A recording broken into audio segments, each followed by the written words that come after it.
Hi, I'm Burton Clark, a former DC firefighter from 1972 to 1980. Then I went to work at the National Fire Academy, where I retired out of in 2014. Some of the special projects I was allowed to do with the DC Fire Department, like smoke detectors, I started that in my volunteer fire department. I think 1974, because we had 7 fire fatalities in 1 month and 3 fires. And all those people were dead before we left the firehouse. I had that same gut level feeling of failure. So at the time, smoke detectors were a new phenomenon. There was only one brand, Stratitol. They're about the size of a small coffee can. They cost 65 bucks. If you bought them in bulk, you could get them cheaper. So the Law Volunteer Fire Department went on a massive campaign to try to get people to install smoke detectors. And we were successful. And then it was around 75, 76 that DC asked me to come help them do something for the city. And sure enough, there was a fatality when their first 2 company was out of service, and another one, and a third one.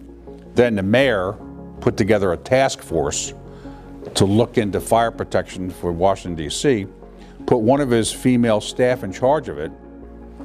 She went to the National Fire Prevention Control Administration, was going through the files, and all of a sudden found out that this model smoke detector program was developed by the Law Volunteer Fire Department in PG County, and in a footnote it said, oh, by the way, it was put together by Burton Clark, who happens to be a DC firefighter.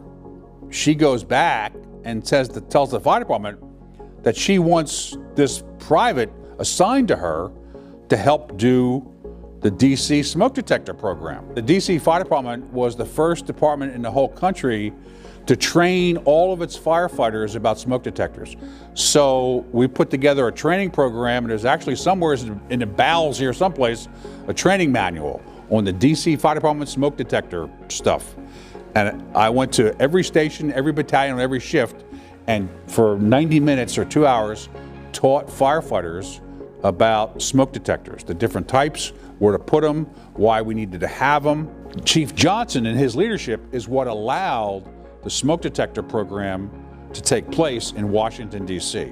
So D.C. was one of the first metropolitan fire departments to have a smoke detector ordinance passed. I lectured at the NFPA conference, and next thing you know, I'm detailed to the National Fire Academy from the District of Columbia to develop the National Fire Service Smoke Detector Training Program that was conducted across the country. We're hovering around 3,000 home fire deaths a year. When it happens, there's typically no working smoke detector in the home. It may have been disabled, batteries taken out, or something. And that's heartbreaking, because we know how to solve the problem if we get out there and do it. Why wasn't there a working smoke detector? Why weren't they waiting for the fire department on the outside? Who am I? I'm a nobody. But I think that goes back to having an idea or seeing something that is invisible to lots of folks, and just saying, hey, why don't we try this, or let's try this. Next thing you know, everybody's doing it.